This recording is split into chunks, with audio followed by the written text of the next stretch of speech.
muy buenas tardes, hermanos que nos miran al otro lado de esa cámara, en el Facebook, también en YouTube. Bienvenidos a Raíces de la Fe. Les doy también a ustedes la bienvenida, hermanos, acá en nuestra audiencia en presencia, nuestros hermanos de Raíces de la Fe. Todos juntos les mandamos un caluroso y amoroso abrazo, un afecto, como dice la Escritura, ósculo santo en el Eterno.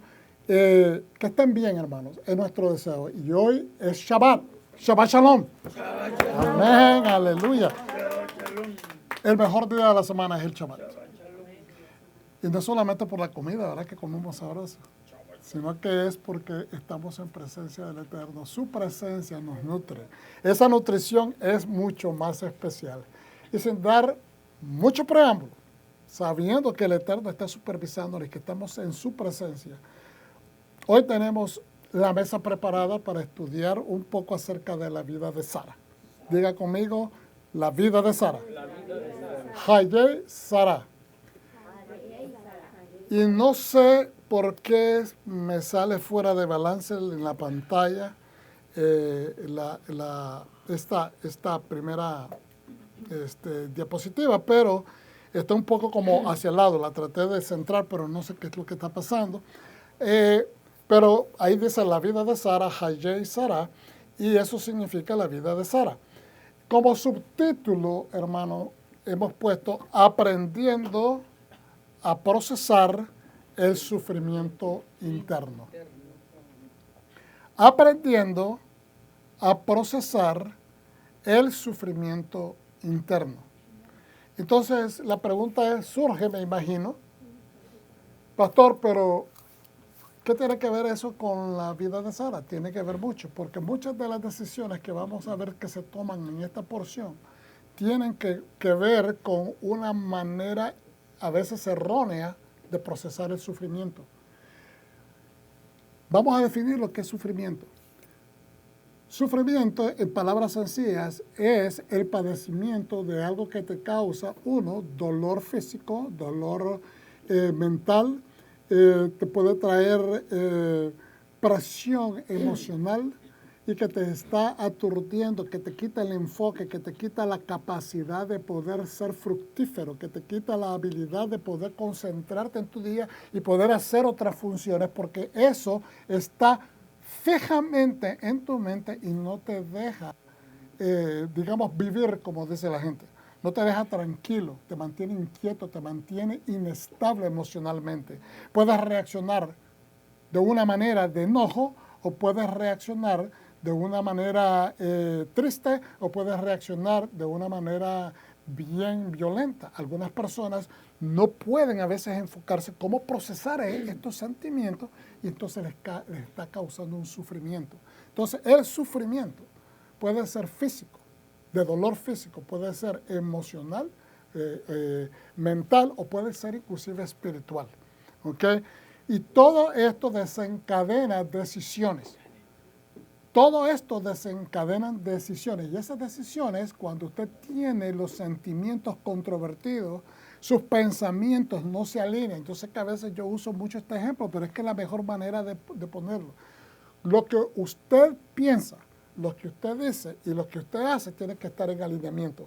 Si usted tiene todas esas tres cosas, piensa una cosa, habla otra y después hace otra, usted está completamente fuera de balance. Está fuera, o sea, usted ni siquiera está siendo fiel a su propia persona. ¿Por qué? Porque todo está, su condición tripartita, sus tres partes que lo conforman a usted, no está completa, no están paradas en el mismo lugar.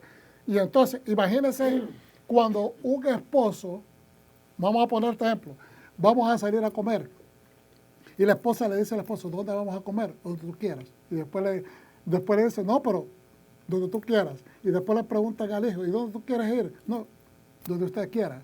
Entonces, ¿pero qué quieres comer? Entonces uno dice, yo quiero comer hamburguesa. El otro dice, yo quiero comer steak. Y el otro le dice, no, yo quiero ir a comer pizza. Todo el mundo está en desacuerdo. ¿Ustedes creen que se van a poner de acuerdo cuando ya todos están pensando, tienen ya una fotografía en su mente de lo que ellos tienen hambre? Entonces, es mejor que a veces alguien tome la decisión y turnarse. Esta semana el joven toma la decisión, en la próxima semana la esposa toma la decisión, en la próxima semana el esposo toma la decisión. Así todo el mundo está conforme, pero si hasta ese momento empiezan a buscar cómo armonizarse, va a ser un poco difícil. Es importante que entendamos, esta simple manera de pensar soluciona a veces desbalances emocionales en la familia porque nadie se tomó el tiempo de tomar una simple decisión, no se hablaron. Entonces, se sufre a veces por tonterías como esa. Y usted dirá, pero ¿le podríamos llamar sufrimiento a este tipo de situaciones? Sí, porque si trae desavenencias, si trae enojos, pues sí, están afectando la armonía familiar. Entonces, eso es un simple ejemplo. Vamos a poner un ejemplo más profundo. Hay decisiones que se toman cuando la persona está desesperada. Y hemos aprendido a través de los años, nunca se toman decisiones cuando la persona está insegura de algo. Por eso es que oramos para conseguir shalom. Por eso es que oramos para conseguir sentir una satisfacción. Primero, saber qué es lo que yo quiero. Yo sé lo que yo quiero a veces, pero nos tomamos el tiempo para asegurarnos que lo que yo quiero esté de acuerdo a la voluntad de Dios, se asocia, se asemeja a la voluntad de Dios, o somos lo suficientemente valientes para, antes de establecerle a Dios lo que yo quiero en una petición, decir, Señor, que se haga tu voluntad. Esto es lo que yo quiero. Como nos enseñó Yeshua. Señor, pasa de mí esta copa, pero que no se haga lo que yo deseo, sino que se haga tu voluntad. Entonces, cuando nosotros tenemos el valor de preguntarle a Dios o decirle a Dios que se haga tu voluntad primero, entonces nosotros vamos a caminar en una forma más segura. ¿Por qué? Cuando usted le dice a Dios, Señor, enséñame lo que tú deseas para mi vida. ¿Ok? Entonces, lo que desea Dios para mi vida no es que usted se sienta ahora a esperar ahí toda una noche esperando que Dios le hable. Porque tal vez usted no va a escuchar de Dios. No estoy diciendo que Dios no habla, simplemente le estoy diciendo que tal vez Dios le está tratando de decir, hijo, ya tienes mi palabra, busca mi voluntad en la palabra. Es decir, que cuando usted empieza a buscar en la palabra de Dios cuál es la voluntad de Dios, usted va a poder filtrar su voluntad a través de lo que dice la palabra. Y si usted encuentra que su voluntad está en contra de la palabra de Dios, pues usted ya sabe lo que Dios quiere para usted. Entonces, cuando estamos peleando contra la voluntad de Dios, es cuando nosotros queremos hacer de todas formas nuestra voluntad. Entonces, vamos a traer sufrimientos a nuestra vida porque los efectos, tal vez no en ese momento, pero eventualmente van a surgir. ¿Por qué? Un ejemplo bien fuerte, para que entendamos. Ahora voy al más fuerte, uno de los ejemplos en la Biblia. En la Biblia está un varón que fue citado para que representara al pueblo en el tiempo de los jueces. Okay, y este varón, bueno, no era parte de mi, se me va ahorita el nombre, me disculpan, pero este varón fue sacado del pueblo, lo desecharon y después cuando hubieron enemigos lo buscaron, lo fueron a buscar porque él tenía un pequeño ejército. Entonces el pueblo en su desesperación va y lo busca a él. Ahora les dice a él, ok, esto va a ser lo que les pone unas condiciones. Él se va a pelear, pero antes de salir, antes de regresar ya venciendo con la victoria en la mano, él dice que antes que llegue a su casa, lo primero que salga de su casa, él lo va a sacrificar. ¿Qué estaba haciendo él? Él venía lleno de gloria, venía lleno de victoria, venía agradecido de Dios de que le dio la victoria. Él no estaba diciendo Dios no está en el asunto, pero sus palabras, la emoción de él fue tan grande que no miró lo que dijo, no miró lo que prometió. Fíjense bien, estamos yendo al extremo de lo positivo. ¿Ok? Él no vio lo que dijo, no lo pensó, sino que dijo, lo primero que salga se lo voy a sacrificar a Hashem. Y lo primero que salió de su casa para venir a saludar fue su hija. Dios no estaba pidiendo sacrificio humano, nunca ha pedido sacrificio humano. Pero él, un general, ¿ok?, profirió una palabra y ante todo el pueblo, que estamos hablando del tiempo de los jueces, que todavía el pueblo está pasando un proceso de refinamiento emocional, espiritual, que todavía están con un pie adelante o un pie adentro y un pie afuera, que todavía no son completamente espirituales. Hay mucha gente espiritual, pero todavía están en esa ambivalencia. Entonces, ¿ahora qué tiene que hacer? ¿Okay? La Biblia no entra en detalles, ¿verdad?, de describiendo que sí, así la sacrificó y todo, pero le dio, dice, 30 días, le pidió a su hija, cuando él le dice, hija mía, ¿qué es lo que he hecho? Ella le pide a su padre que le dé 30 días para ir ella a prepararse, como quien dice, se va ella, se separa de la comunidad por 30 días, eso es lo que ella le pide. Pero a veces la gente hace cosas bien difíciles. Cuando se enojan, rompen códigos. Cuando se entristecen, pueden cometer, caen en depresión, como sucedió recientemente con este famoso jugador de fútbol, que desgraciadamente nadie miró las señales que él estaba padeciendo de una enfermedad emocional bien severa, bien profunda, y de repente, después de tener hasta inclusive éxitos en la cancha, de juego, se quitó la vida. Es bien duro. O sea, y a veces dice la gente, un tipo que es millonario, o sea, que gana millones y que se quite la vida, nadie lo esperaba. Es triste. Pero esas decisiones a veces se montan en un momento de desesperación. Entonces, nadie sabe el sufrimiento interno ajeno. Por eso es que la Biblia nos dice que consideremos a los demás como nos consideramos a nosotros mismos. Entonces, aprendiendo a procesar el sufrimiento interno. ¿Por qué?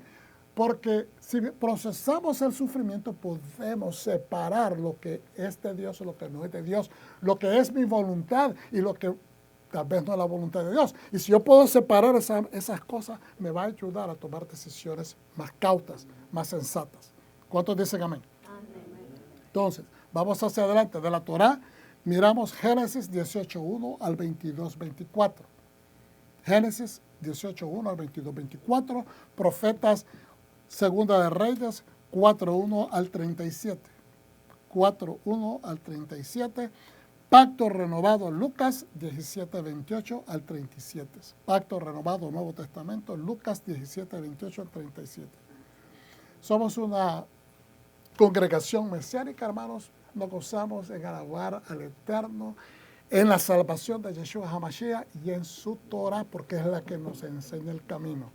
Vamos hacia adelante. La porción de Hayei Sarah es la quinta porción en el ciclo anual del estudio de la Torah.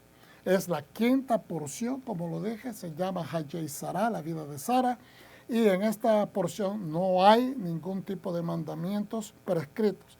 Como ya lo hemos dicho, en todo el libro de Bereshit hay simplemente 3 mandamientos. En todo el libro de Génesis solamente hay 3 mandamientos. A veces la gente dice, no, pero si hay más mandamientos. No, lo que pasa es que los sabios establecieron de cuáles son mandamientos desde el punto de vista de la Torah. ¿Ok? Y entonces ellos lo estudiaron, porque hay ciertos mandamientos que se miran, que se le dan a Noé, por ejemplo, pero son los que se le llaman las leyes noajidas, que eso se prescribieron desde antes. Pero cuando se hablan de ciertos mandamientos específicos, solamente los sabios llegaron a la conclusión que habían 3. Vamos a hacer la oración para comenzar, hermanos. Nos ponemos de pie. Yo me excuso para que puedan leer la oración. Me quedo sentado.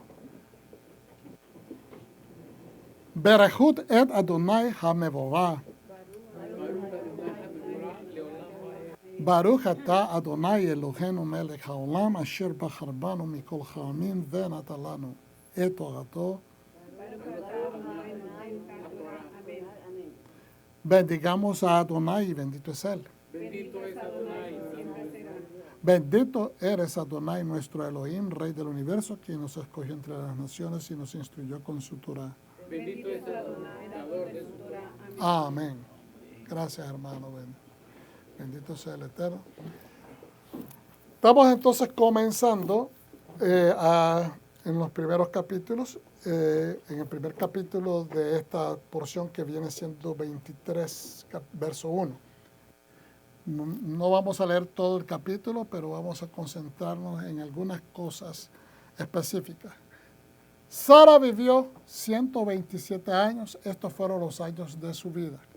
Cuando usted suma 127, le da a un número 1 más 2 son 3, más 7 son 10, lo cual significa que vivió una vida plena, completa. Ella ya cumplió su misión. Sara murió en Kiriat Arba, que significa ciudad de 4, también conocida como Hebrón, en la región de Canaán. Abraham fue a llorarla y a lamentarse por ella. Fue a llorarla significa ¿a qué?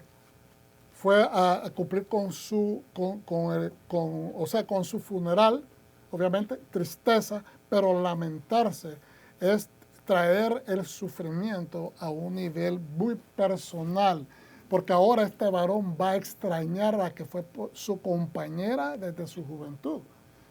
Entonces se levantó de entre los muertos y les dijo a los hijos de Entonces se levantó de entre los muertos, dice aquí, pero en algunas versiones dice de su muerta. No sé por qué dice se levantó de entre los muertos y les dijo a los hijos de Algunos piensan que puede ser de que haya estado en un lugar donde habían muertos, pero no. Yo creo que acá es una traducción que se hizo equivoca. Yo creo que Dios, como dicen, entonces se levantó de entre sus muertes, es decir, de la presencia, de estar ahí al lado del cuerpo de ella, se levantó y fue a la casa de los hijos de Ed. Soy extranjero y vivo entre ustedes, le dijo a los hijos de Ed. Permítanme tener una tumba con ustedes para enterrar a mi difunta esposa. Él no estaba pidiendo nada de gratis. Él lo que estaba diciendo, permítame hacer una compra de un terreno.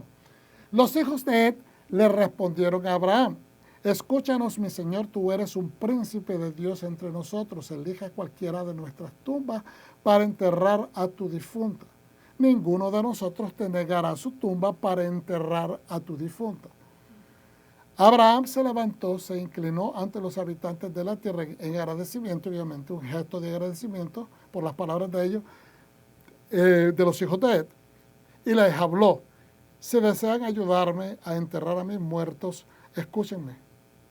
Pidan a Efrón, hijo de Sohar, que me dé la cueva de Macpela, no sé por qué dice ahí Maquilá, de Macpela, que es de tu propiedad, la que está al final de su campo, que me la venda en presencia de ustedes, es decir, legalmente, en su precio justo, en lo que es su precio cabal. ¿Ok? Así tendré mi propio lugar de sepultura, así mi familia va a tener su propio lugar de sepultar a sus muertos. Efrón, el hitita que estaba entre los hijos de Ed, lo escuchó, ¿verdad? Y le dijo a Abraham su respuesta en presencia de los hijos de Ed, que pertenecía al consejo gobernante de la ciudad. Es decir, que este Efrón, además de ser un terrateniente, un dueño de mucha tierra, era también un magistrado, un hombre importante en el concejal de la ciudad. No, mi señor, escúchame, te doy el campo, se lo está otorgando gratuitamente, con su cueva te la doy en presencia de mi pueblo. Abraham se inclinó nuevamente en respeto ante la gente del país y le dijo a Efrón, por favor tenga la bondad de escucharme, pagaré el precio del campo, acéptalo y allí enterraré a mis muertos. Se está viendo de que él está sufriendo, pero ¿cuál podemos observar nosotros? El propósito de Abraham en este momento, ¿qué es? Simplemente salir de paso y enterrar al muerto. Podría tomarse así, pero él quiere honrar a su esposa. Él pudo haber enterrado en cualquier tierra. ¿Me entiende? Abrir un hueco y enterrar. ¿Qué se va a fijar? ¿Quién está debajo de la tierra? Nadie. Pero quiere honrar a su esposa. Él tiene un hijo y quiere honrar también a su descendencia, a su hijo. Y obviamente él, como un hombre justo, no va a cometer ese atropello contra la mujer que fue su esposa, su compañera de misión ante los ojos de Hashem. Entonces, él lo que quiere es prácticamente honrar a su esposa, porque cuando uno llora al muerto, cuando uno va al funeral del muerto, cuando uno prepara todo esto, no lo hace para satisfacerse uno mismo. Le voy a poner este ejemplo y por favor no me malinterpreten porque yo soy de la misma cultura hispana. Pero nuestros pueblos se acostumbraban, no sé si todavía lo acostumbran, y creo que ahora en los países latinos hay más casas funerales y se están haciendo más a menudo, a la manera, se están celebrando los funerales como se celebran, por ejemplo, en Norteamérica. ¿Verdad? Que uno va a la casa funeral, pero en tiempos, no quiero decirte antaños porque yo no soy tan antaño, ¿okay? Pero allá en los años 70, los años 80, quizás en los años 60, ¿verdad? De donde yo provengo de esa temporada, se acostumbraba que inclusive se hacían los velorios en las casas, con cuerpo presente, ¿okay? Y se llevaban a las iglesias, ¿verdad? En la mayoría católicas, ¿okay? Pero el punto es que la gente se preocupaba mucho, que cómo iban a atender a la gente que iba a llegar al velorio. Que, miren, pasaban cigarros, pasaban hasta tragos, pasaban comida, pasaban de todo. Y si no había, la gente se preocupaba porque se preocupaban por atender a la gente que vinieran a manifestar su duelo para la familia, pero se preocupaban mucho porque esa gente se fuera satisfecha. Bueno, no es un convite para un holgorio. Debe de ser al contrario, que la comunidad traiga la comida, que la comunidad traiga todo para que la gente que está sufriendo no tenga que encima de su sufrimiento estar pensando en proveerle a la comunidad y a sus amigos para que se sientan satisfechos. Y si no hay, entonces se van a ir enojados o que van a criticar que esa gente no dio nada. No, yo creo que ninguna persona que sea consciente puede pensar de esa manera, pero así es la tradición. Así son nuestras tradiciones a veces. Entonces, se desnivela o se incomoda a la familia que está padeciendo este dolor. Y no debería de ser así. O sea, es la manera como deberíamos de observarlo, que la gente no sufra más. Vamos a proveerle. Entonces, en este aspecto, lo que este varón está buscando es honrar la memoria de su esposa, porque lo merece.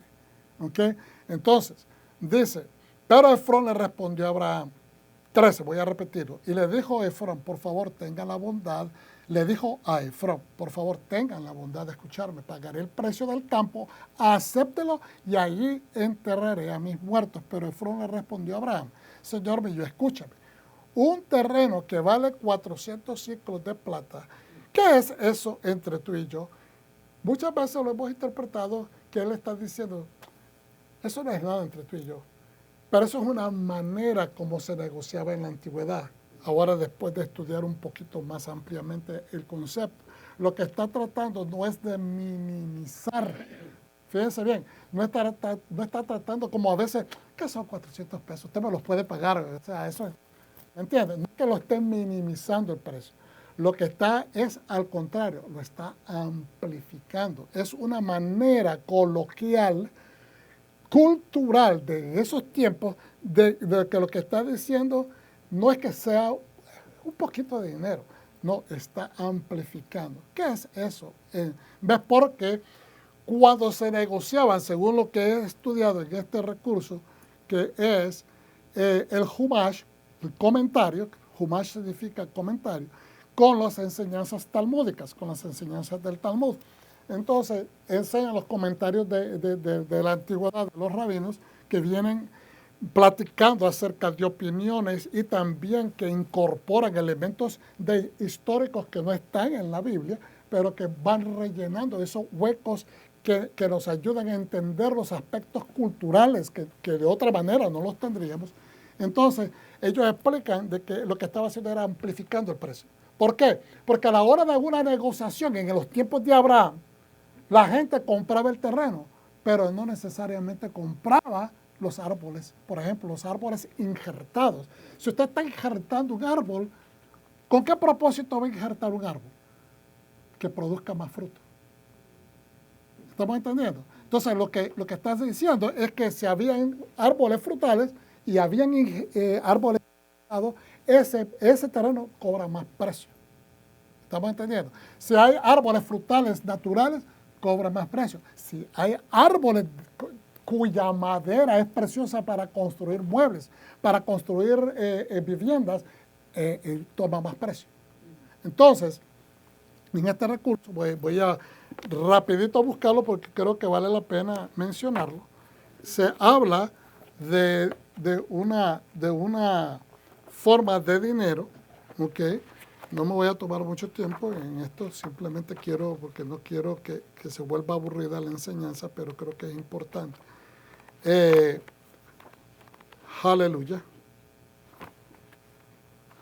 Estamos en la enseñanza. Okay, aquí está. Dice,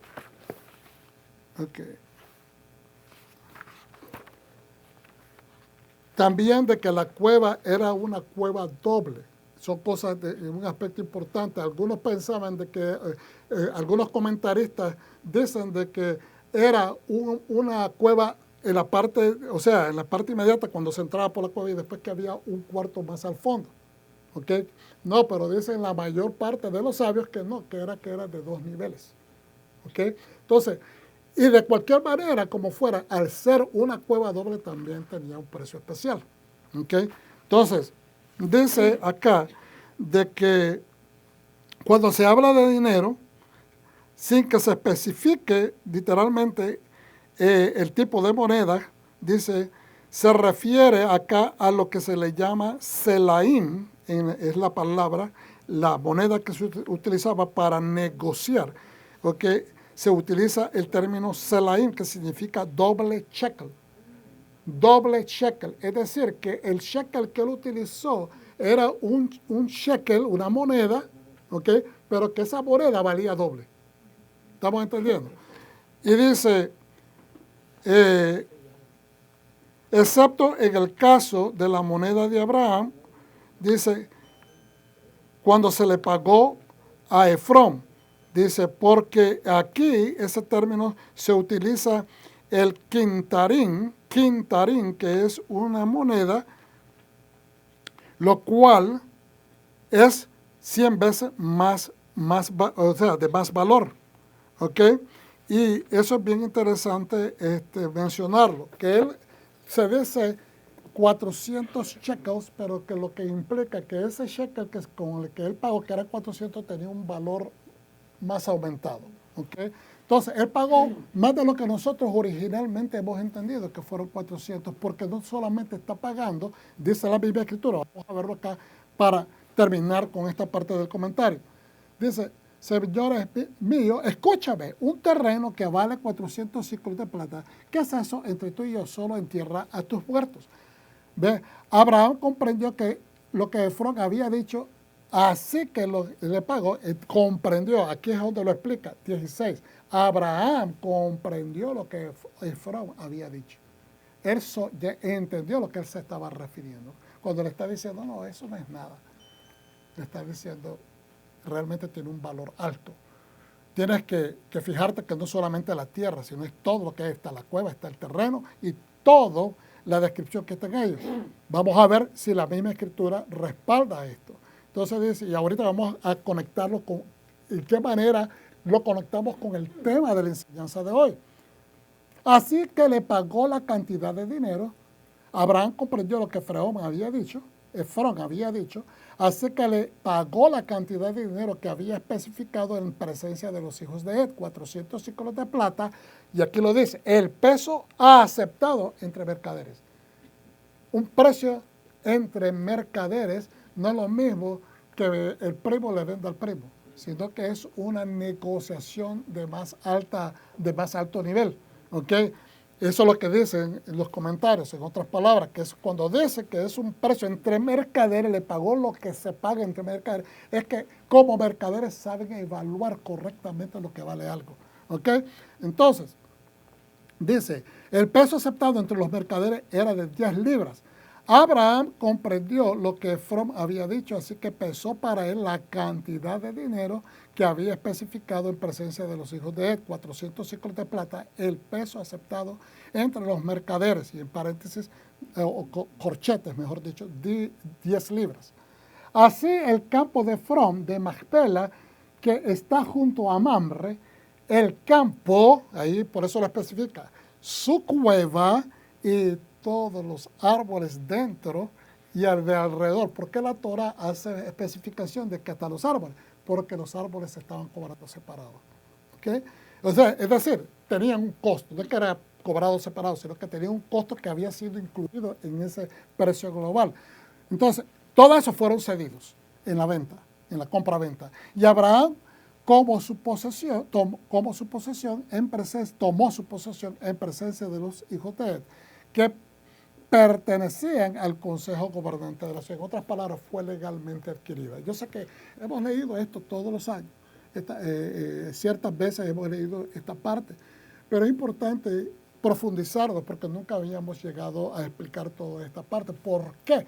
Es importante que la Torah hace toda esta declaración, porque es un documento legal para propiciación, para demostrar que legalmente le pertenece. Entonces, ¿qué tiene que ver esto con sufrimiento?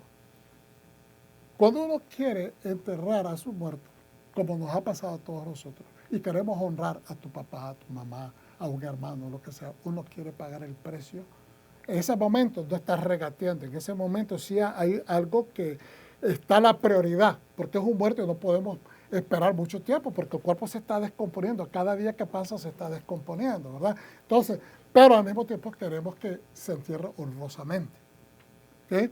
Ha pasado muchas veces a personas, y esto le ha pasado a gente de mi familia, de que querían mandar el cuerpo de un ser querido para nuestro país y se lo dilataron por, no sé, más de 30 años. Y entonces usted sabe que está ahí, le dicen que garantizan de que todo está bien, que pusieron los suficientes químicos para que no, pero no te dejan ver el cuerpo porque saben de que eso realmente no es cierto. ¿Ok? Entonces, y uno se siente mal, porque lo que uno no quiere es que esa verdad, que uno ama a su ser querido, aunque esté ya muerto. ¿Okay? Aunque la lógica te diga, ya no siente nada, ya se fue, ya su espíritu no está ahí. Por lo tanto, todos nosotros entendemos eso, pero queremos honrar a ese difunto. ¿Ve? Y creemos que es injusto que se esté descomponiendo fuera de lo que es lo que consideramos lo propio, lo propicio, lo adecuado, la voluntad de Dios. Entonces, pero estamos dispuestos a pagar lo que sea necesario para poder honrar los deseos de ese difunto. ¿Sí o no? ¿Cuántos dicen amén conmigo?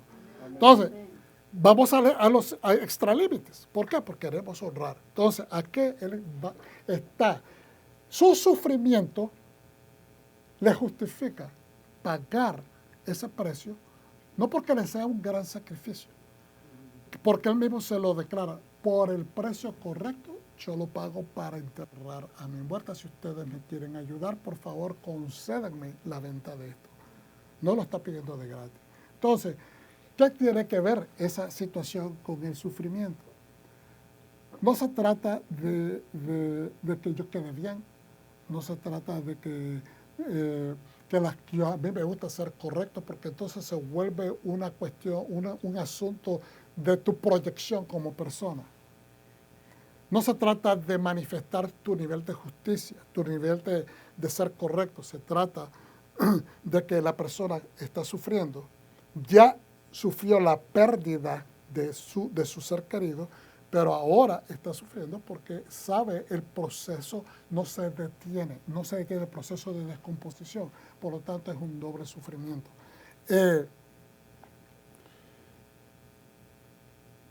Tenemos que ver de que, por ejemplo, es primera vez en toda la historia que vemos de Abraham, después pasó a ser Abraham, que Abraham manifiesta un sentimiento. Muchos comentaristas, inclusive modernos, establecen de que Abraham está sufriendo y que es primera vez que llora.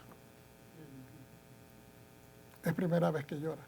Él no lo miramos llorando, o sea, la escritura no lo describe llorando cuando está, cuando Dios le pide que vaya y sacrifique a su hijo. No estamos diciendo que él es estoico, no estamos diciendo que es un insensible, no. La Biblia no te lo describe en ningún momento. Cuando él tuvo que dejar a Aram después de enterrar a su padre, tampoco la Biblia describe que él lloró. Es decir, cuando se separó de Lot, ¿verdad? Dios le dijo, te voy a hacer un hombre importante, voy a hacerte famoso y vas a ser ahora padre de muchas naciones, no de una nación, de muchas naciones, ¿ok? Pero de repente se le muere el papá en el camino, aunque obviamente el Señor le dijo, sepárate de la casa de tu padre, ¿ok? ¿Verdad? Después llega, le secuestran a la mujer 2 veces, después llega, le sigue más para abajo, yendo hacia el sur, después los hombres, sus trabajadores, los de Lot y los de Abraham se ponen a discutir por los pozos y entonces ahora se separa, entonces un gran contingente, todos los empleados de Lot se van con Lot y entonces en vez de aumentar el número de personas, se está disminuyendo el número de personas, ¿ok?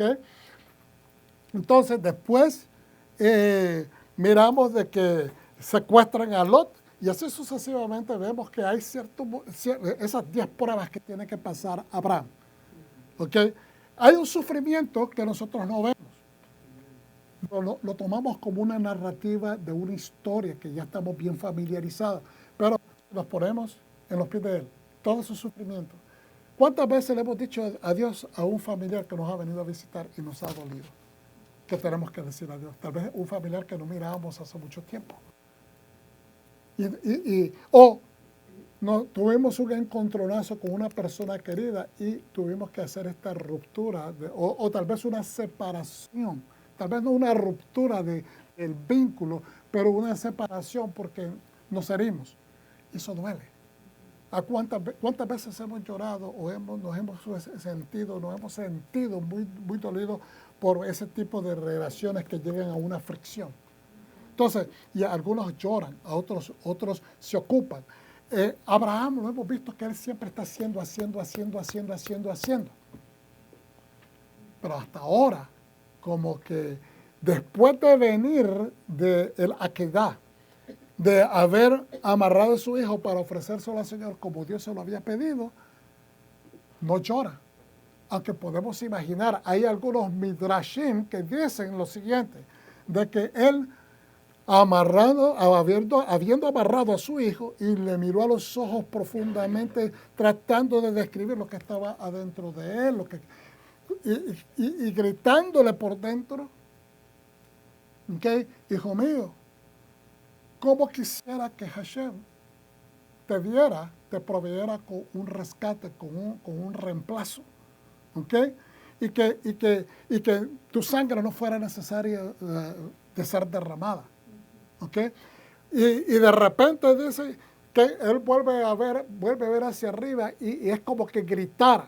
Obviamente todavía eso no se había escrito, pero el Midrash hace uso de una de las palabras que uno de los salmos dice. Yo miraré hacia las montañas de donde viene mi socorro viene de Hashem. Y que él gritó, era como que él estaba gritando, volvió a ver, como quien busca la Shekhinah, la presencia de Dios, y dijo, miró hacia las alturas, porque mirar al monte eso es lo que significa, mirar hacia las alturas. Porque es de las alturas que viene mi socorro, y mi socorro viene de Dios, el que creó los cielos y la tierra. Entonces, que en ese momento, el ángel le dice, para tu mano, no mates al muchacho. O sea, el Midrash lo que trata es hacernos ver, que podamos palpar lo que él está sufriendo, lo que él está sufriendo por dentro. Y él sabe que él tiene, porque él ya tomó la decisión 3 días atrás de cumplir lo que Hashem le había dicho. Pero no miramos que él está llorando. ¿Okay? La escritura no lo describe llorando, pero ahora sí. Entonces miramos que a través de esas 10 pruebas, esos 10 separaciones, esos 10 sacrificios, esos 10 percances que él ha tenido que pelear a la vida, como que llegan a una culminación, porque acuérdense, él no regresa y encuentra a su esposa viva. Según los Midrashim, como lo hemos ya enseñado en otras ocasiones, la esposa Sara discierne, un Midrash dice que fue Satanás que le lleva ese mensaje, le dice, diciendo que Abraham no te dijo nada y se llevó a sacrificar a tu hijo, y que entonces a la mujer le vino un paro cardíaco de dolor en su corazón de saber que su hijo iba a ser sacrificado, y se murió. Así que cuando él regresa ya encuentra a Sara muerta. No tuvo tiempo de verla morir, no fue que él regresó, ¿me entiende? Porque desde un principio, si usted va y dice al capítulo 23, verso 1, Sara vivió 127 años, estos fueron exactamente los años de la vida de Sara. Sara murió en Kiriat Arba, también conocida como Hebrón, en la región de Canaán. Abraham fue a llorarla y a lamentarse por ella. En otra versión dice, vino a llorarla y a lamentarse con ella. Entonces significa que no estaba con ella. Porque de otra manera estaba con ella y la lloró. Pero dice que vino. Y en este caso dice fue. Entonces significa que él estaba regresando de algún lugar. Y todos los sabios están en este consenso, en este acuerdo de que él estaba regresando de venir del monte Moriah. ¿Okay? De donde él iba a sacrificar a su hijo. Entonces,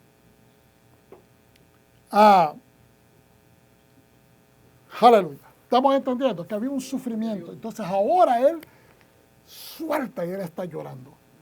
Ahora él está, algunos piensan que él, no es que estaba suplicándole a esta gente como aquel que se está disminuyéndose ante esta otra gente, pero obviamente él tiene su dolor y está siendo más abierto con sus emociones. ¿Okay? Entonces, en un comentario de este libro, creo de que no lo mencioné al principio, la pérdida de un papá o la pérdida de un padre, y esto dice la manera de cómo los hijos prácticamente trabajan con esas emociones durante la pérdida. Entonces describen de que hay diferentes maneras de los hombres, cuando pierden a un padre. Algunos, dice, se distraen. ¿Okay? Algunos le llaman los dashers, los que ponen un guión. Y ese guión es que entienden, por ejemplo, que la vida comienza y la vida termina. Son gente que entiende de que la vida comienza y la vida termina. Entienden los procesos de la vida, que vamos a nacer, vamos a crecer, vamos a reproducirnos, vamos a envejecer y después a morir. Entonces, están las personas que son los que evaden. No estoy usando los términos correctos, pero prácticamente, aquí está, mire, lo vamos a leer de acá, sí lo puse. Dice, en su libro La pérdida paterna, como los hijos de todas las edades afrontan la muerte de sus padres, dice Neil Shetzek, destaca los problemas que experimentan la mayoría de los hombres al enfrentarse a la pérdida de un ser querido. En su opinión, existen 4 estilos distintos de duelo entre los hombres. Uno es de cada 5 hombres pueden ser catalogados como acelerados. ¿Okay? Aquellos que superan el duelo rápidamente y racionalizan su pérdida con facilidad. ¿Okay? Son acelerados, o sea, porque justifican, ¿okay? Nacemos y morimos. ¿Okay? Personas que vienen así, no hay nada malo con eso. ¿Okay? Otros 5 pueden ser categorizados como el retardado, no retardado mental, sino que son retardados de recibir el mensaje, de recibir el fax emocional. ¿Okay? Hombres que muestran poca emoción en el momento del fallecimiento, pero que tiempo después, a menudo, tras sentir el apoyo de la comunidad, hay gente que no puede llorar hasta cuando en el funeral llega el familiar, llegan los seres queridos, llegan los amigos, los abrazan, los sentimos mucho y se sueltan. Hasta en ese momento, como que eso les ayuda a realizar realmente es verdad lo que estoy viviendo. Realmente he perdido a mi ser querido. No solamente al papá, en el caso de Abraham, su esposa, su compañera de toda la vida, eran los dos. No es que estaban solos, ellos tenían gente en su campamento, quizás, ¿me entiendes? Empleados, esclavos, etc. Amigos se habían juntado a ellos, pero ellos eran los dos líderes. Entonces, después dice, pero que tiempo después, a menudo, tras sentir el apoyo de la comunidad o comprenderse mejor a sí mismo, experimentan síntomas de duelo. Otros 5 son expresivos, aquellos que a menudo se sienten abrumados y no pueden controlar sus emociones, incluso si intentan reprimirlas públicamente. Yo soy uno de esos. Yo me identifico con eso, que si yo tengo que llorar, yo lloro en frente de la gente. A mí no me abochorna, no me avergüenza demostrar mis sentimientos. La categoría más numerosa de dolientes, según Shafak, es la de los activos, aquellos que tienden a verse menos afectados por sus emociones y que afrontan su pérdida manteniéndose ocupados hasta después del funeral. Yo no sé en cuál área con qué de estas personas ustedes se identifican. No están buscando, no estamos diciendo quién está peor, quién está mejor, qué situación es mejor. Simplemente que nos identifiquemos para que sepamos nosotros mismos cómo trabajar cuando estás sufriendo. ¿Ok? ¿Cómo trabajar? Hay personas, por ejemplo, los que se ocupan, los que son bien activos, quieren distraerse en otras actividades para no sentir. Y quizás son de las personas que pueden manipular sus emociones para no llorar en público, pero tal vez en un cuarto solo sí lloran. ¿Estamos entendiendo? Pero que tratan de no manifestar esos sentimientos en frente de los demás. No es que sea malo, pero entre más rápido sea cualquiera de estas emociones o de estas personalidades, que usted sea, lo importante es que usted le permita procesar a sus sentimientos, a su psiquis, a sus emociones. Se dé el permiso de hacerlo. Y entre más pronto es mejor. Porque eventualmente va a llegar el momento que usted va a tener que agarrar a ese toro de los cuernos y trabajar con la situación. Porque una pérdida, hermanos, es un vacío. Es un vacío. Es decir, había un relleno y de repente vino una pala y quitó ese relleno y ahora hay un hueco. Y ese hueco tiene que llenarse de algo. Yeshua nos enseña que tenemos que traer nuestras cargas a Él, porque Él nos va a dar una carga pesada. Fíjense que miramos ahora de este punto, siempre miramos exactamente, literalmente como dice la Escritura. No estoy tratando de cambiar la Escritura, pero que también podemos ver lo que te haga falta, yo te lo relleno. Lo que se te ha quitado, yo te lo voy a entregar. Es decir, Yeshua no solamente es el que te quita carga y te da una liviana. Fíjense, te quita la carga y te da una liviana. Te da una carga de todas maneras, pero es más liviana. Es algo que podemos manejar. Pues a veces esos huecos emocionales sirven de tropiezo. ¿Qué pasa si usted le camina sobre un hueco? ¿Qué pasa si usted mete el pie en un hueco y va rápido? Usted se va a tropezar, se va a caer. ¿Cuántos dicen amén? Estoy diciendo la verdad, ¿no? Pues emocionalmente, si usted quiere caminar, mientras ese vacío no sea resuelto, usted va a tropezar espiritualmente en eso. Tiene que trabajarlo. Esencialmente, a su tiempo, pero eventualmente lo tiene que hacer. De otra manera, eso está inconcluso. Lo que no está concluso, es decir, usted emocionalmente no puede pasar la página, porque eso, mientras no lo resuelva, lo tiene agarrado. Tiene que resolverlo.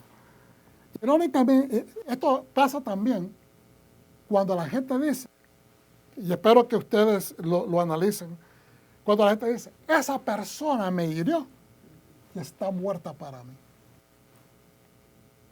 Cuando una persona hace una declaración como esa, cuando una persona dice, esa persona está muerta para mí, usted la está enterrando.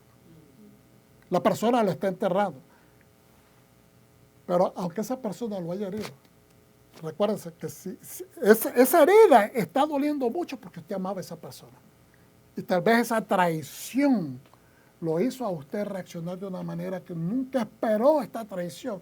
Entonces es una herida que duele mucho más, es más profunda, pero es una herida que causa también una mezcla de dolor y una mezcla de odio. Porque es un sentimiento dañado, es como un golpe, ¡bah! Y dañó esos sentimientos. Por lo tanto, en este momento usted tiene que asegurarse también de resolver eso. Porque de otra manera está anclado y todas las otras relaciones suyas van a empezar a ser minadas porque va a pensar que todo el mundo lo va a traicionar como esa persona. Entonces crea una inseguridad innecesaria y usted no puede trabajar efectivamente con los demás. Toda es inseguridad, todo el mundo está en contra de uno. No, me tengo que cuidar, y es una desconfianza perenne. Entonces hay que resolver eso. Irónicamente, el hombre que se convierte en padre de muchas naciones pierde más gente, como le decía anteriormente. Estas son notas que tomé de este comentario de la Torá, donde voy a ir para allá para darle crédito a quien crédito merece, el comentario del hombre moderno, comentario de la Torá del hombre moderno. ¿Ok? Y dice, irónicamente, el hombre que se convierte en padre de muchas naciones pierde más gente de lo que gana. Apenas llegó su séquito a Canaán, estalla el hambre y tuvo que irse a Egipto. La pregunta es, ¿se habrá muerto alguien de hambre mientras este varón caminaba con necesidades en el desierto? ¿Okay?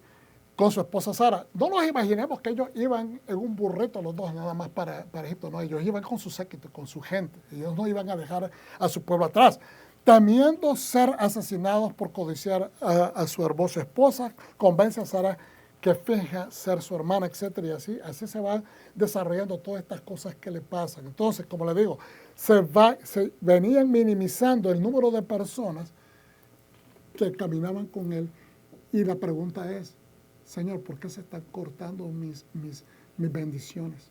¿Por qué se están cortando mis amistades? ¿Por qué, Señor, empezaste diciéndome, retírate de la casa de tu padre, retírate de tu parentela, es decir, tu familia, aléjate de ellos?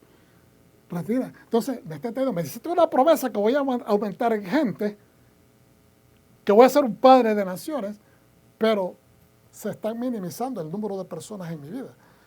Y a veces nos hacemos la misma pregunta con las cosas que te funcionan mal. El negocio no me funcionó. El negocio, ¿por qué es todo lo que trato? Tal vez la pregunta no es ¿por qué, Señor, me está pasando todo esto? ¿Por qué, Señor, me estás cortando las bendiciones? La pregunta es, porque acuérdense, Dios, las bendiciones del Señor no le van a traer tristezas, dolores de cabeza con ellas. Pero entonces estaríamos inicialmente en la voluntad de Dios. Sea lo que usted esté haciendo, usted tiene que entender que Dios quiere su beneficio, quiere su bienestar, quiere su victoria, quiere que usted mejore. Nunca Dios una vez que usted inicia algo, Dios va a querer que usted no prospere en lo que usted ha iniciado, porque es en la capacidad de sus manos, de su hacer, que está el poder de hacer riquezas, dice la Escritura. La Escritura no te dice, tienes que hacer esto, tienes que hacerlo, tienes que asegurarte de que vas a ir en el camino de ser un doctor, que vas a ser un especialista en legalidades, que vas a hacer nada. Te dice que es en lo que tú hagas. Pero a veces, decisiones que se toman van a tener implicaciones. Entonces, ahora mire, aleluya. Vamos a hacer un análisis porque quiero cortar un poquito la enseñanza. Mira acá, por ejemplo. Si miramos y analizamos la vida de Sara,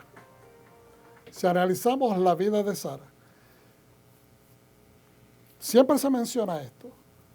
Ella fue una mujer fiel, ferviente, apoyadora, fiel a Abraham, una mujer que no se enojó con Abraham después que le dijo, di que no eres mi esposa, sino que eres mi hermana. No sé qué tipo de ofensa pudo haber representado eso en el pasado. Quizás en nuestros días una mujer pudo decir, oye, ¿cómo que ¿Cómo que no quieres que yo diga que eres mi esposo o que yo soy tu esposa y que soy tu hermana? O sea, ¿qué es lo que estás pretendiendo hacer?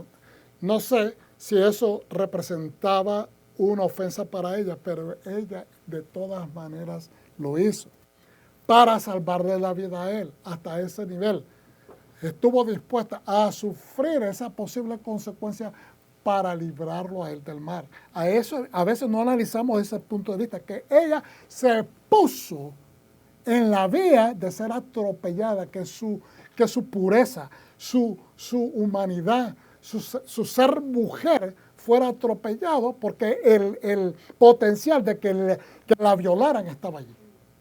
Si hubiese sido por intervención de Dios en ambas situaciones que la secuestraron, a ella lo hubieran violado.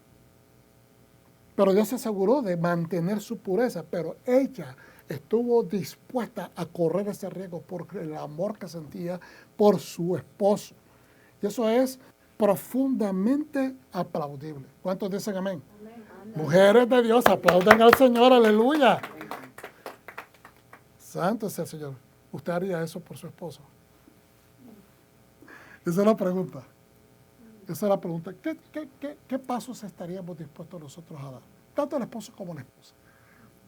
Para bendecir la vida del cónyuge. Quizás en nuestros tiempos no hay necesidad de hacer eso. Pero hay muchas otras maneras que podemos manifestar el amor, la dedicación, la entrega. Ahora, ella cometió un gran error, como ya lo hemos aprendido en tantas ocasiones, y es digno de mencionarlo para hacer el punto que voy a hacer. Ella se desesperó, se le dio una promesa. Los dos habían esperado. Fíjense bien, 50 años. Ellos habían esperado 50 años. Según los sabios judíos, Abraham salió a los 54 años, 52, 54 años de Ur de los Caldeos. Estuvo como 24 años en Harán y después salió para Canaán. Llegó a Canaán en ese mismo año que salió, pero después tuvo que esperar hasta la edad de 99, 100 años para poder recibir el hijo de la promesa. Entonces, si usted suma 24 más 25, porque fue a los 75 años de edad que salió de Harán. Entonces, son prácticamente 49, 50 años, si lo queremos redondear. Son 50 años de espera. Entonces ella se desesperó y se analizó, yo ya estoy vieja. O sea, lo natural, las conclusiones naturales y obvias, lógicas. La pregunta, señora, larga, Dios se equivocó. No, Dios no se va a equivocar. Pero en ese momento que ellos están conociendo, ella está conociendo al Dios que están sirviendo, pues pudo haber llegado a esa profunda duda. Y lo que ella quería era ayudar. Y tomó una decisión en desesperación, lo cual llevó a traer, ¿qué cosas? No solamente lo que estamos viviendo todavía hoy, pero fíjense bien, la faena de problemas que le trajo a ella como mujer, porque después que salió embarazada, Agar, que el nombre Agar significa prácticamente la extranjera, no significa la egipcia, como algunas veces alguien ha mencionado, pero es la extranjera, la sierva, la esclava, la que ha sido sometida al servicio. Tiene muchas maneras de interpretarlo. Gar viene de ja, es el artículo la o el. Gar viene de la palabra ger, que es extranjero. ¿Okay? Hagar, la extranjera, la extraña, la sierva. ¿Okay? Son las conexiones lingüísticas que se hacen. Entonces, ella cambió su corazón por amor y dijo, voy a comprender la necesidad de darle familia a mi esposo, no voy a tomarme que yo le tengo que dar a este hijo, pero mi sierva que me pertenece le va a dar a luz a un hijo y ese va a ser como que yo lo haya parido. Como nace en mi casa, nace de la propiedad mía, que es una sierva, en ese momento eso es como se miraba, entonces es como que yo le haya dado a ese hijo a mi esposo, es como que yo le haya dado ese hijo a mi esposo. Entonces fue lo suficientemente en su manera de pensar sacrificial, ella se sacrificó su sentimiento de mujer, su autopercepción de mujer para poder satisfacer la necesidad de su esposo. y trajo a esta mujer, la cual se acostó con su esposo, le dio, quedó embarazada, pero ahora ofende la capacidad de su señor, porque de ella sea, yo estoy embarazada y tú no. Yo soy la que le va a dar el hijo a este varón y no tú. Entonces, eso le trajo un sufrimiento emocional al punto que se quejó con el varón y el varón le dijo, ¿sabes qué? Esa es tu sierva, haz con ella lo que quiera. Aunque dicen los sabios en los comentarios de que él estaba sufriendo. Porque si ella echaba a la mujer, echaba al hijo que estaba ella en su vientre. Entonces, sucedió así. Ella se corrió de ahí, se fue enojada después de que la golpeó. Ella no la echó afuera inmediatamente, pero la golpeó y ella se fue enojada, se escapó.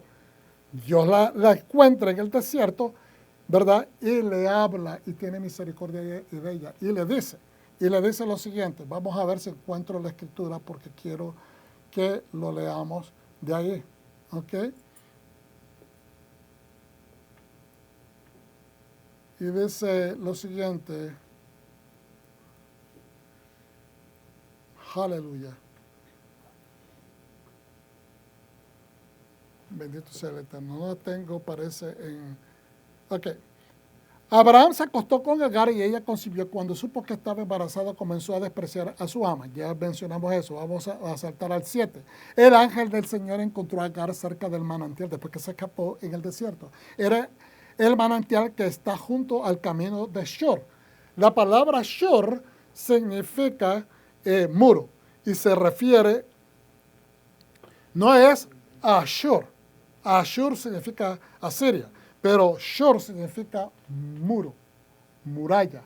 Y eran unas construcciones egipcias que separaban la tierra del Negev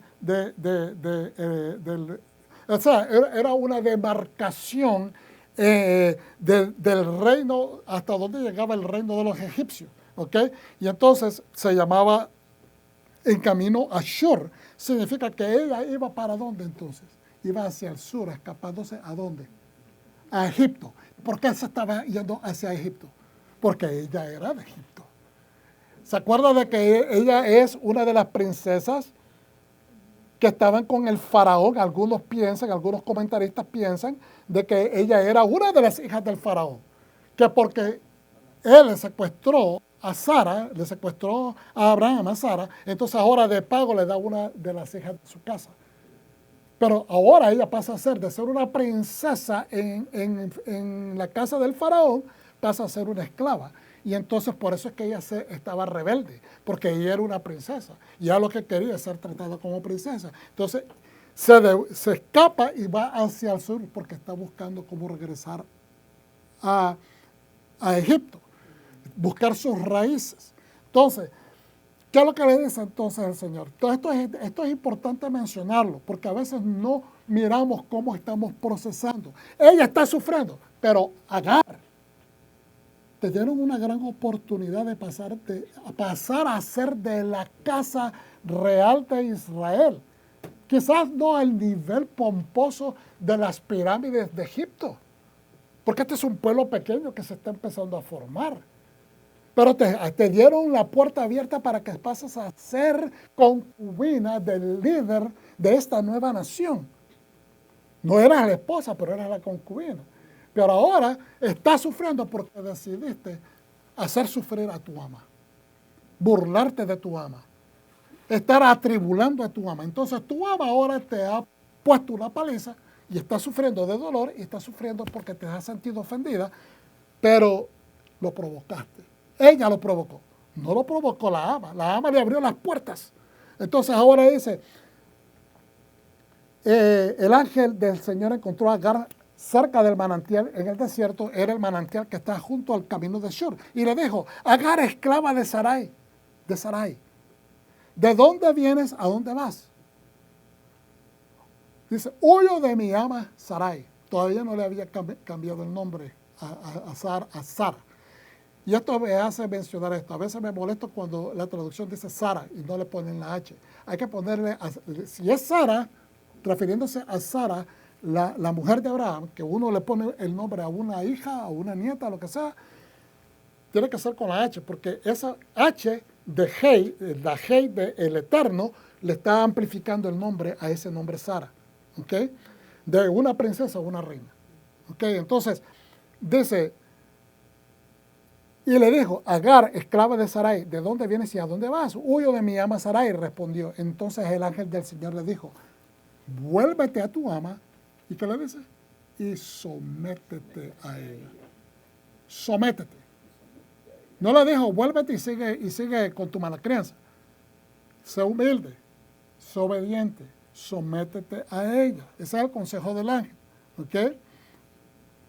El ángel añadió, multiplicaré tanto tu descendencia que será imposible contarla. En otras palabras, tú tienes que encontrar sosiego en esto, que la promesa de Dios es que vas a ser, se va a multiplicar, tu semilla de Ismael va a multiplicar, de ese muchacho. Y entonces le dice, el ángel del Señor también le dijo, estás embarazada y darás a luz un hijo. Todavía ella no sabía que estaba embarazada.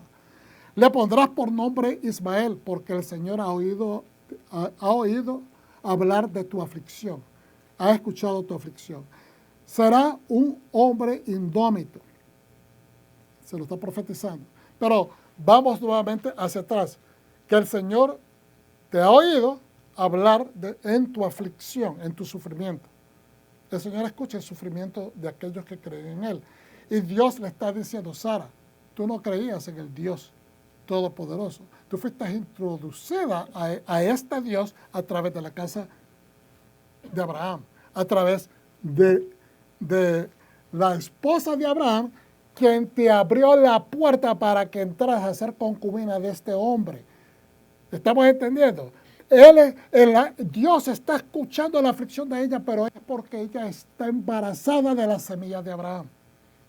¿Estamos entendiendo? Es por eso que está siendo honrada de esta manera, porque ha sido introducida a la casa de Abraham, no porque ella se lo merece, no porque ella sea egipcia, es porque ella fue entrada, fue injertada al bien común, como las naciones del mundo han sido injertadas al bien común de Israel a través de Yeshua HaMashiach.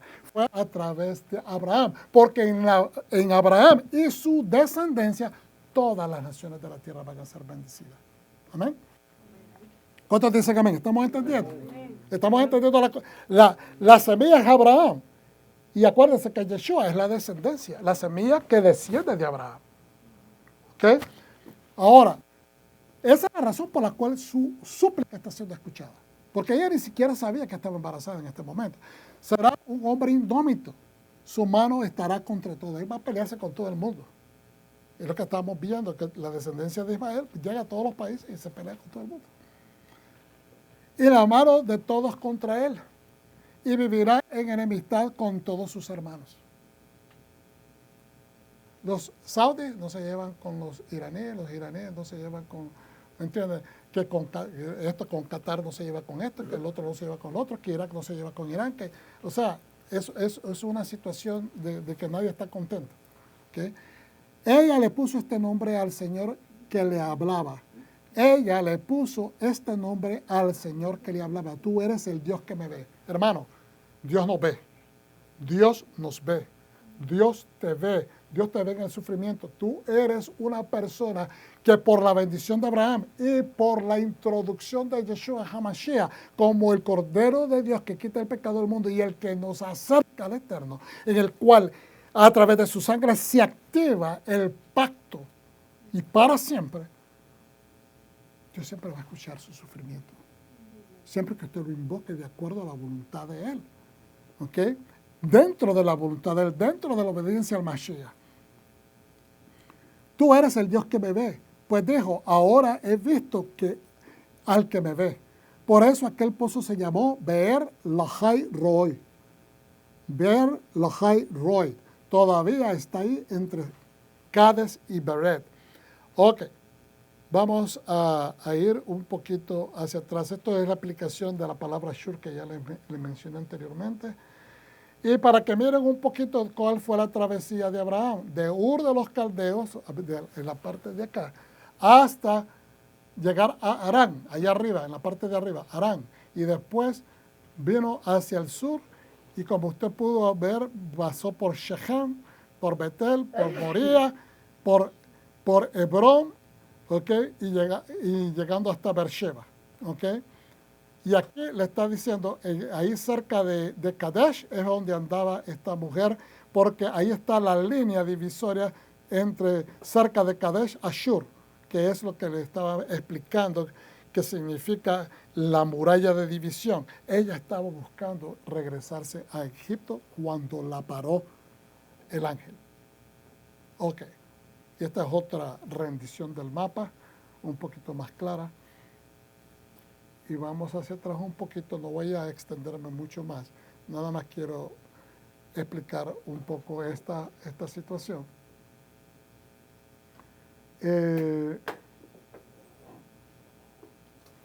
Ok, la Biblia enseña que las acciones o etiquetas externas, como nosotros nos vestimos, como nosotros lucimos, como nosotros nos presentamos, dice, según una transformación interna y genuina del corazón, constituye hipocresía. Nosotros a veces podemos poner una cara, pero si no hemos hecho un cambio interno, se considera hipocresía. Y entonces dice, ¿por qué estoy trayendo esto a colación? Porque según el título, ¿okay?, que nosotros dijimos, vamos a ir hacia atrás, ¿ok? Vamos a ir hacia atrás. ¿Qué es lo que dice? Aprendiendo a procesar el sufrimiento interno. A veces uno está sufriendo internamente y no nos queremos dar cuenta. Entonces, a veces nos escondemos detrás del sufrimiento. A veces nos escondemos porque pensamos que nos pueden herir otras personas como nos han herido anteriormente. Entonces, nos escabullamos o como dicen, la ropa que utilizan los militares para esconderse en la maleza, en la selva. El camuflaje, gracias, se me iba la palabra. ¿Okay? Nos camuflajeamos para que nadie nos note para escondernos, ¿me entiendes? Entonces, lo que pasa, por ejemplo, con esta mujer, ella salió de Egipto siendo una egipcia, una princesa, y ahora está relegada a ser una esclava, a ser un asistente, una ayuda, pero se le ha abierto la puerta. Ella pudo crecer más dentro de esto, su descendencia pudo ser de gran bendición, pero ella no permitió ni siquiera que su descendencia fructificara de esa manera. Ella se quedó y obedeció. Ella se quedó y obedeció, se sometió a su sierva y ya no volvemos a escuchar de problemas hasta cuando nació su hijo. Y allá cuando su hijo tenía 13, 14 años de edad, fue cuando nació Isaac. Pero ahora había la competencia, surge la competencia, ya no de mujer a mujer, pero de cuál es la descendencia legítima. De que aquel, Ismael, nació primero, pero aquel nació después, y de que aquel era mejor, era obviamente ya un muchachito robusto, ya estaba creciendo, estaba ya en su edad de un adulto en desarrollo, mientras que aquel niño todavía es un niño chiquito, y aparentemente se burlaba el jovencito del chiquito, y entonces la esposa de Abraham, la esposa legítima, siendo Sara, dijo, no va a heredar este niño con mi hijo, porque la promesa de Dios es que la descendencia es por la rama de Isaac. Por lo tanto, ¿qué sucede? Que cuando le dice a la mujer, a su esposo, que tiene que sacar a esa mujer del campamento, él se frustra tanto, empieza a sufrir. Él no quiere llevarle la contraria a la mujer, pero Dios se le tiene que manifestar y le dice, lo que diga Sara que hagas, eso haz. Entonces dice que le dio regalos a ella y a Ismael y los hizo partir. Le dolió a Abraham. Está sufriendo Abraham. Está sufriendo porque aquel es el primer hijo de sus fuerzas. Pero la promesa sabe él y está consciente que es a través de Isaac. Yo sé que eso lo sabemos. ¿Qué tiene que ver esto? Porque no importa lo que vemos, hermano. El sufrimiento está ahí. El sufrimiento está ahí y todos los sabios están de acuerdo que había un sufrimiento y la misma escritura lo menciona. Y dice, cuando esta mujer, este muchacho crece, cuando Agar mira a su hijo crecer y ya es tiempo que se case, ¿qué es lo que hace Agar? ¿Qué es lo que hace Agar? Le escoge a una esposa ¿de dónde? de Egipto. Entonces, no hubo arrepentimiento. No hubo arrepentimiento. ¿Estamos entendiendo? No hubo arrepentimiento. Pasó lo que pasó. Regresó. Su corazón se calmó. Ya no tiene rencillas de mujer a mujer, pero ahora la rencilla empieza por los hijos. ¿Verdad? ¿Cuál es el hijo de la herencia? Pero ahora le dan su regalo, lo saca, le dan su provisión, le dan sus tierras, lo que sea. Y ahora ella, teniendo la oportunidad de decir, Dios me salvó, Dios me dijo que me sometiera a la casa de Abraham, a la casa de mi señora, pues entonces lo que voy a hacer es seguir la corriente de Dios. Voy a escoger una mujer de la casa de Abraham para mi hijo. O sea, necesitaba convertirse en otra Ruth. ¿Estamos entendiendo? Ruth dijo no a la suegra, dijo, no, suegrita, no me pida que yo la deje, yo soy su hija, su Dios va a ser mi Dios, su gente va a ser mi gente, donde quiera que tú vayas yo voy a ir contigo. A no soltarla. Y aunque estaban viviendo separados, ella pudo seguir la voluntad de Dios. Pero ella no le preguntó a Dios. Le dijo, tú eres el Dios que me ve. Esa declaración, ¿para qué sirvió? ¿Para qué sirvió? Si ella está consciente ahora que Dios la vio, que me envió un ángel para que la salvara, 2 veces. La salvó a ella cuando estaba embarazada y después la salvó cuando se estaba a punto de morir el muchacho. Que ella dijo, mejor yo no lo quiero ver morir. Se apartó de él y apareció el ángel y le enseñó dónde estaba un pozo de agua. Entonces, 2 veces. Y la tercera, se va ella con los regalos, se va al lugar que le cedieron y en vez de escogerle una mujer al hijo, le escoge una egipcia. Significa que su corazón no había cambiado. Su corazón realmente no había cambiado. ¿Y qué tiene que ver eso? La hipocresía, que a veces se presenta de esta manera y suena negativo y suena como que estoy pasando juicio sobre Hagar, pero no estoy pasando juicio, es lo que se ve. ¿Ok? Tenemos que llamar a las cosas como son. Y luego miramos lo que dice acá también. Si bien los cambios de nombre en la Biblia a menudo significan un verdadero cambio de identidad y propósito otorgado por Dios, simplemente cambiar un nombre o apariencia externa sin un cambio interno correspondiente carece de significado a los ojos de Dios.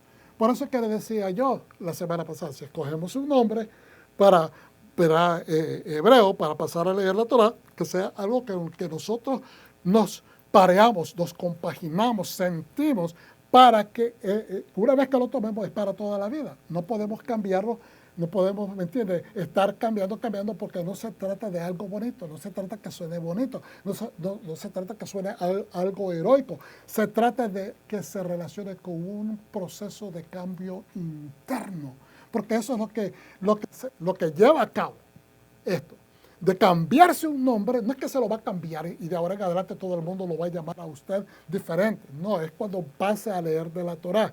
Es compaginándose con un héroe bíblico en el sentido de que usted puede verse en esa persona y esa persona usted la puede relacionar con usted porque ha provocado cambios. El leer su historia, el percibir su historia le ha provocado cambios que han modificado su manera de verse en esa escritura, de verse dentro de la Torah del Señor. Y que eso lo ha traído a un nuevo despertar. Por eso es importante, porque ese nombre ya no va a ser cambiado. Énfasis en el corazón. El principio bíblico fundamental es que Dios le preocupa principalmente el estado del corazón. No solo las apariencias externas, como lo dice en 1 Samuel 16:7, el Señor no ve como ven los hombres. El hombre mira la apariencia exterior, pero el Señor mira el corazón. Y qué lindo saber esa reflexión, porque ¿sabe qué? Usted sabe de que Dios miró lo que había en el corazón de Agar. Claro que lo vio. Pero Dios lo que hace es darnos la esperanza. Él quiere el cambio. Él quiere motivarnos al cambio. Cuando Dios fue y le habló a Gilead, ¿cómo se dice? Gedeón. Gedeón. Lo llamó y mandó al profeta y lo llamó, ¿verdad?, que fuera a ungirlo. Pero antes de eso le mandó, ¿verdad?, esta palabra. Hombre valiente. Y él se estaba escondiendo. Él no quería no quería enfrentamientos. Entonces, porque Dios está dando una oportunidad de cambio. Y él cambió. Él se alistó y se fue a pelear después. Y tuvo muchas victorias para el Eterno y para el pueblo de Israel. Pero de eso se trata, que Dios siempre nos da la oportunidad. Acuérdense, los hijos, la descendencia de Ismael son hijos de Abraham.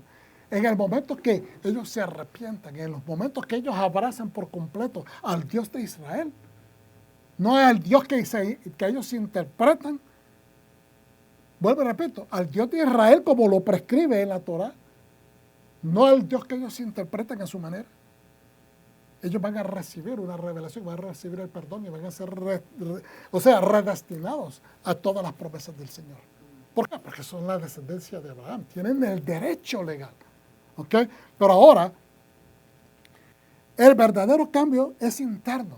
Yeshua a menudo reprendía a los fariseos quienes eran meticulosos con las observancias religiosas externas, es decir, algunas leyes halágicas para ellos eran mucho más importantes, la tradición de lo que ellos habían estipulado, que es lo que decía la Torá, sacándolas del contexto. Y no estoy diciendo que todo es así, no toda la halajá es así, pero a eso es lo que Yeshua se refería cuando los confrontaba, los enfrentaba.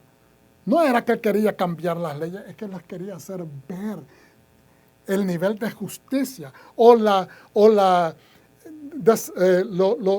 el desbalance que provocaba en la interpretación errónea de la Torah. ¿Okay? Ahora, estamos a punto de terminar. Bendito sea el Eterno. Aleluya.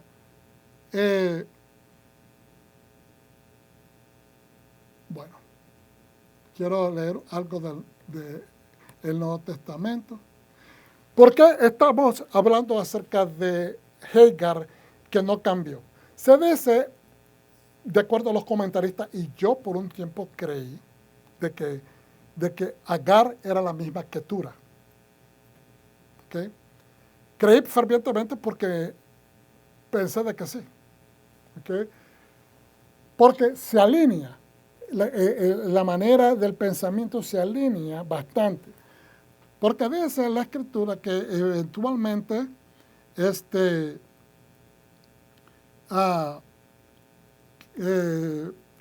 una vez que muere Sara, Abraham manda a conseguir esposa a su hijo Isaac.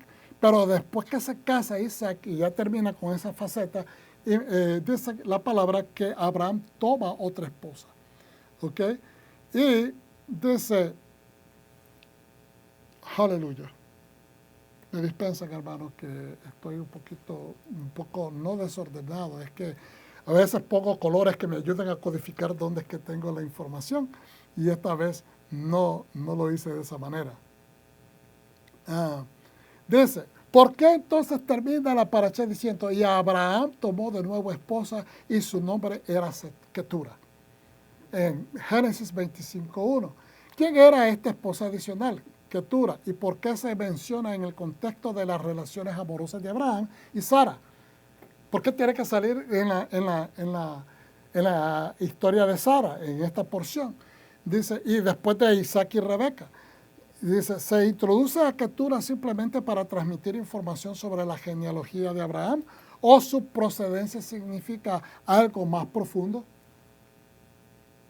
Entonces, primeramente, se dice que la palabra Ketura significa perfume, aroma agradable, porque viene de la palabra Ketoret, que significa incienso. Y obviamente el incienso es para levantar un olor agradable. ¿Okay? También se asocia desde la antigüedad el olor agradable como algo que le agrada a Dios. Si a nosotros nos agrada, ¿verdad?, los olores agradables, pues cuánto más el alma de una persona que agrada a Dios con sus acciones de bondad y justicia, con su manera de aplicarse a la voluntad de Dios, eso agrada, es un olor agradable a Dios, un alma que se conduce de esa manera. Entonces, Ketura dice cuando se cree de que era la misma Hagar que había sido aproximada nuevamente por Abraham para casarse. Pero aquí está el debate. que dice en una versión, y Abraham tomó de nuevo esposa y su nombre era Ketura. Y vamos a ver cómo podemos desplazar eso para tener un mejor entendimiento. Dice, ¿son Ketura y Agar la misma persona? Esto es objeto de debate entre eruditos y comentaristas, ya que el texto bíblico las presenta como personas distintas. Para eso, las presenta, el texto bíblico te las presenta como personas distintas. Algunas tradiciones rabínicas identifican a Ketura como Agar, sugiriendo que su nombre cambió a Ketura, que significa aroma o perfume, tras su regreso con Sara y Abraham. Es decir, después de que ella regresó, ella ya se quedó en casa, no, pero dice bien claramente que ella fue despedida. Mientras que otros sabios como Rashban y Ben Ezra afirman que Ketura era una mujer completamente diferente. Dentro de los argumentos más favorables de que Ketura sea Agar, se encuentra la tradición rabínica, donde diversas tradiciones judías sostienen que Ketura era Agar, la concubina de Abraham, con quien se volvió a casar tras la muerte de Sara. Esto es un gran debate, hermanos. Pónganme atención. No estoy tratando de ser aburrido, pero esto es importante. ¿Okay? Este es un gran debate, no solo dentro de las páginas históricas de las conversaciones rabínicas de los sabios de bendita memoria, en el Talmud, la Gemara, pero también en debates por eruditos modernos. Una interpretación es que Ketura es un nuevo nombre para Agar, derivado de la palabra incienso Ketoret, debido a sus buenas obras, y de la palabra atada Katara. Entonces, fíjense bien, Ketoret es incienso, un olor agradable debido a sus obras buenas que ella empezó a hacer de obediencia. Pero también la palabra viene de Katara también, que significa atada, que significa, en otras palabras, que Agar permaneció célibe, es decir, que no tuvo ninguna relación con ningún otro hombre después de que Abraham la separó de la casa, hasta que se volvieron a casar, según esta opinión. Pero los argumentos a favor de que Ketura era una persona diferente también son convincentes, ya que el texto bíblico afirma que Abraham tomó de nuevo una esposa. Tomó de nuevo una esposa. Lo que algunos, cuando dice tomó de nuevo o tomó otra esposa, dependiendo de la versión, como se dice, lo interpretan como una esposa adicional en lugar de un nuevo matrimonio, como dice con una anterior. Cuando dice, entonces, la diferencia interpretativa se diversifica o diferencia cuando decimos tomó de nuevo, significa otra vez. Tomó de nuevo significa otra vez. ¿No me entendió? Tomó de nuevo una esposa significa otra vez, tomó la misma de anterior, indicando retomar una anterior.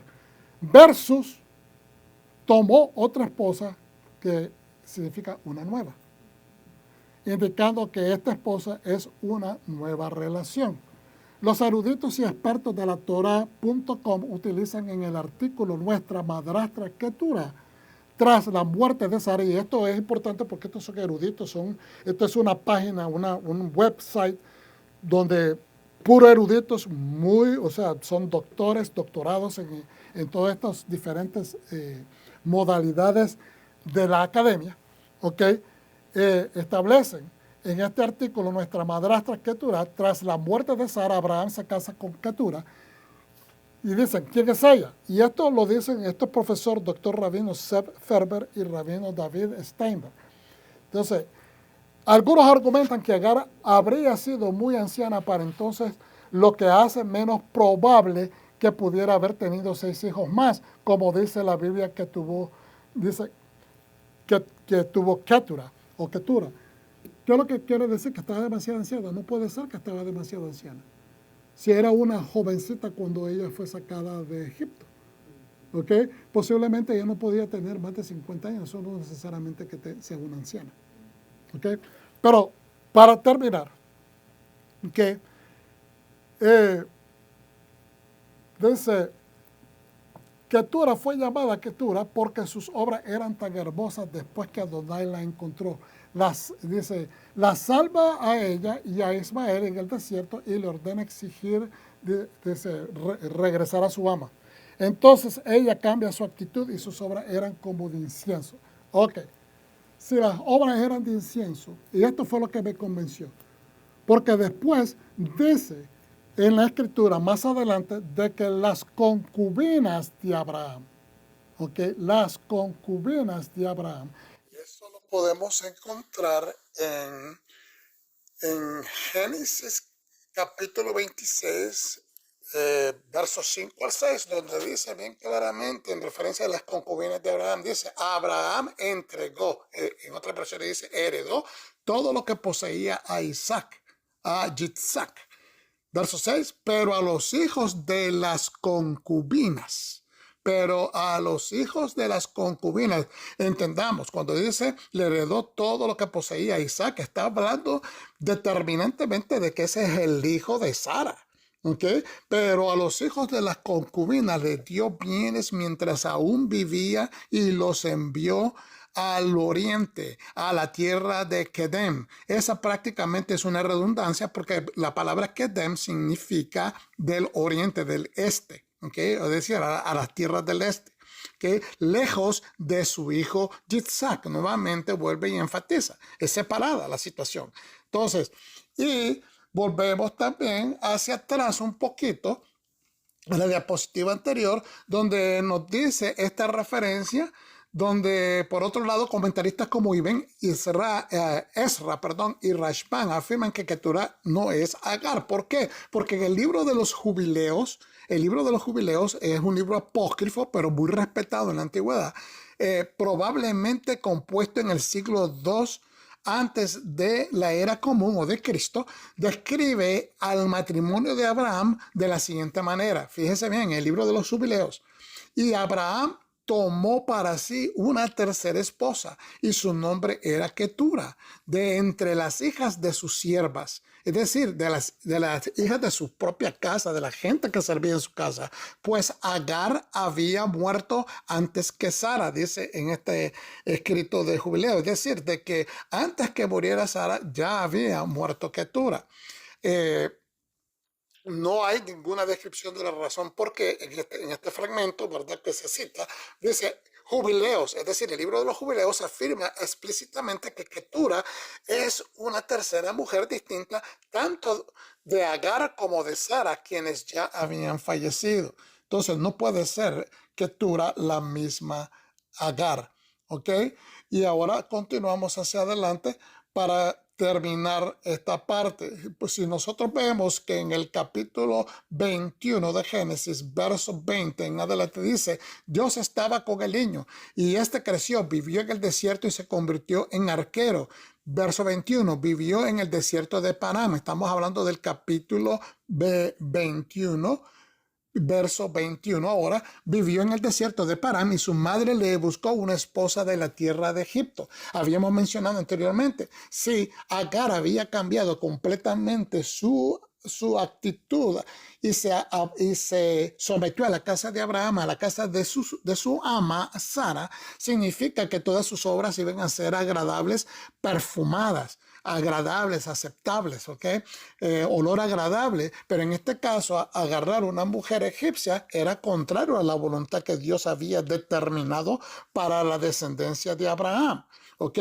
Por lo tanto, no puede ser en este caso la misma mujer. Agar mantuvo su actitud, se sometió, digamos, bajo la casa, a las regulaciones, a las reglas de la casa, pero su corazón realmente no cambió enteramente. Bueno, vamos a dejarlo hasta ahí. Espero que esto haya aclarado un poco y nos haya traído a un entendimiento más profundo sobre quién era Ketura y quién era Agar y cómo ellas dos son las concubinas de Abraham. Bendiciones a todos. Vamos a hacer una oración. Padre Santo, te damos gracias por esta enseñanza, que nos deja saber que cuando uno va a hacer un cambio desde adentro, se manifiesta en las acciones de afuera. Señor, ayúdanos a entender a veces que el sufrimiento nos puede hacer tomar decisiones. El sufrimiento porque no nos sentimos reconocidos. El sufrimiento porque no nos sentimos comprendidos. El sufrimiento porque no nos sentimos elevados. Nuestra autoestima está afectada. Señor, entonces nuestras decisiones se dan o se desarrollan de manera como nos estamos sintiendo. Se filtran a través de lo golpeado que está nuestro corazón, nuestras emociones. Te pedimos, Señor, que con esta lección entendamos que tenemos que procesar todos estos sentimientos controvertidos, los sentimientos de pérdida, los huecos espirituales, para que podamos dar paso a mejores decisiones, a sentimientos más sanos, a pensamientos más ecuánimes y más armonizados dentro de tu voluntad. Te lo pedimos en el nombre de Yeshua, Padre Santo, así sea hecho. Amén, amén y amén. Gracias, Padre. Un aplauso para el Eterno. Shalom.